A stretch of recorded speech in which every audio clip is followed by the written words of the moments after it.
Hello everyone, नमस्कार and welcome to this channel. I am Rakesh एक नई मोरल स्टोरी के साथ। आइए इंग्लिश में लिखे इस मोरल स्टोरी को हिंदी में समझें। So let's get started. First of all, the title name of this story, the wig.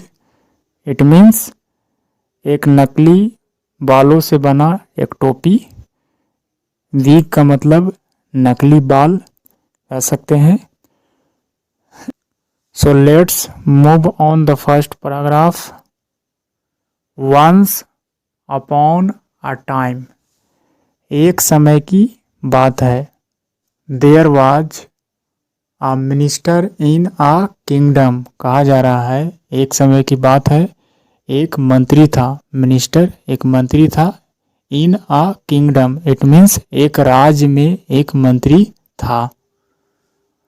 As he grew old, जैसे ही वह यानी कि मंत्री बूढ़ा हो चला, यानी कि जैसे ही मंत्री बूढ़ा हो गया, he lost all his hair, और इस प्रकार उसके सारे बाल क्या हो गए?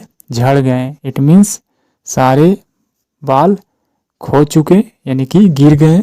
he did not like his bald head, कहा जा रहा है कि जैसे ही वह बूढ़ा हो चला, सारे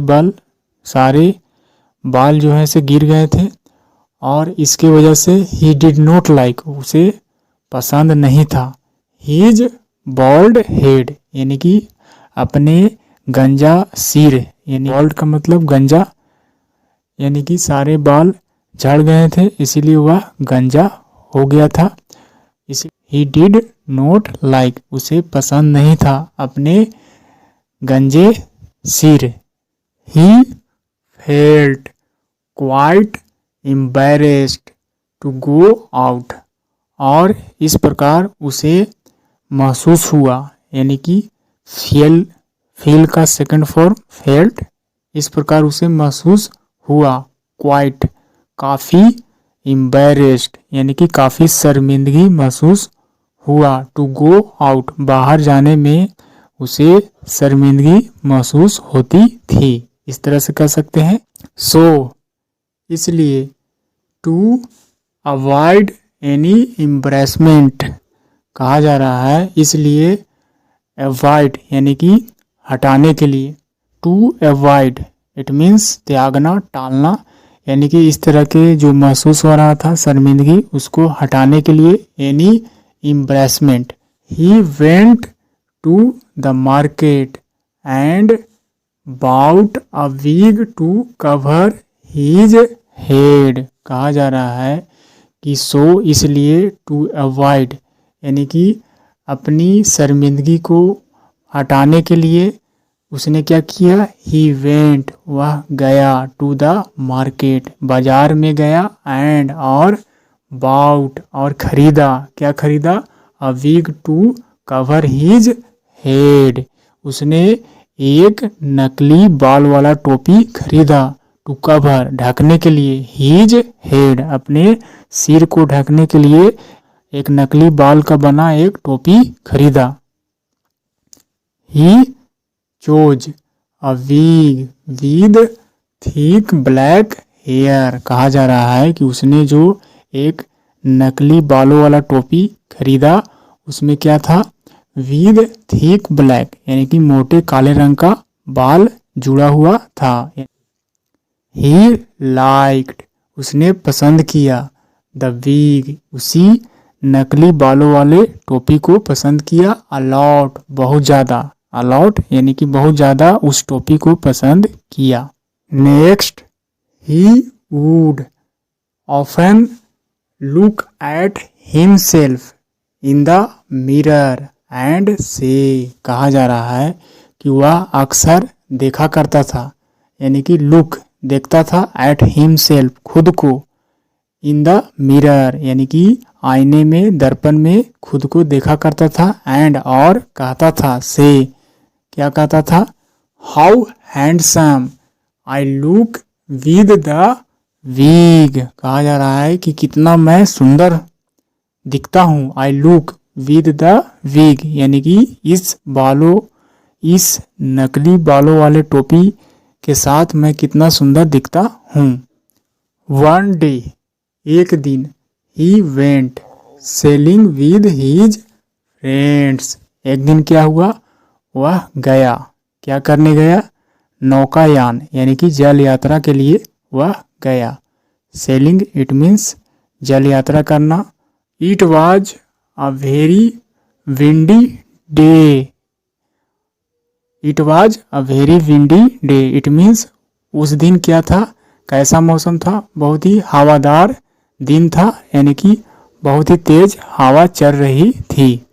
the minister and his friends were enjoying their boat ride, कहा जा रहा है कि जो मंत्री था और उसके जो दोस्त थे वे क्या कर रहे थे, एंजॉय कर रहे थे, आनंद ले रहे थे, देयर बोट राइड यानी कि नौका यात्रा का, यानी कि जल यात्रा का, नौकायान का, सफर का क्या कर रहे थे, आनंद ले रहे थे, यानी कि बोट राइड का मतलब नाव चढ़ने की। सडनली अचानक से, a strong gust of wind ब्लीव, कहा जा रहा है कि अचानक से स्ट्रॉन्ग यानी कि एक मजबूत गस्ट झोंका ऑफ विंड यानी कि हवा का तेज झोंका, ब्लीव ब्लो का मतलब बहना, हवा का बहना, ब्लीव यानी कि बहा, अचानक से एक मजबूत हवा की झोंका जो है से बहा। The wind knocked off the minister's wig, इस प्रकार हवा के झोंके ने क्या किया, उड़ा ले गया यानी कि गिरा दिया मिनिस्टर यानी कि मंत्री के जो नकली बालों वाला जो टोपी पहना हुआ था उसको गिरा दिया, समाप्त कर दिया। नॉक्ड ऑफ का मतलब झटका देना, गिरा देना, समाप्त।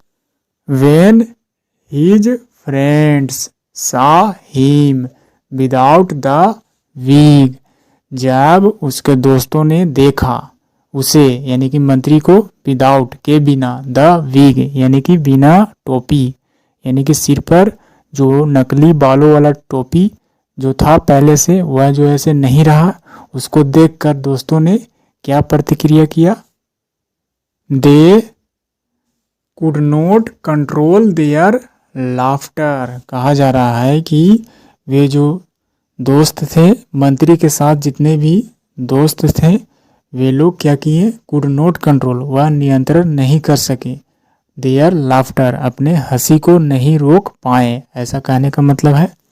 The minister felt very embarrassed, इस प्रकार मंत्री जो है बहुत ही कैसा महसूस किया, बहुत ही लज्जित या फिर एम्बैरेस्ड का मतलब शर्मिंदगी महसूस किया। बट लेटर, लेकिन बाद में, ही टू स्टार्टेड लाफिंग, वह भी यानी कि मंत्री भी, टू इट मीन्स भी, वह भी क्या करने लगा, शुरू करने लगा हंसना, स्टार्टेड लाफिंग हंसना शुरू कर दिया। He no longer felt ashamed of himself, अब वह जो है से पहले जैसा शर्मिंदगी महसूस खुद को नहीं किया। ही नो लॉन्गर, नो लॉन्गर का मतलब पहले जैसा नहीं, यानी कि जैसा पहले महसूस करता था अब वैसा महसूस नहीं किया। ही नो लॉन्गर फेल्ट, अब वह महसूस नहीं किया। असेम्ड ऑफ हिमसेल्फ, यानी कि खुद के लज्जित होने की भावना को महसूस नहीं किया जो कि पहले किया करता था। इस प्रकार दोस्तों के साथ साथ वह भी हंसने लगा और खुद को लज्जित महसूस नहीं किया। नो लॉन्गर के मतलब अब पहले जैसा नहीं रहा, यानी कि जो पहले कंडीशन था अब वह कंडीशन उसके साथ नहीं था।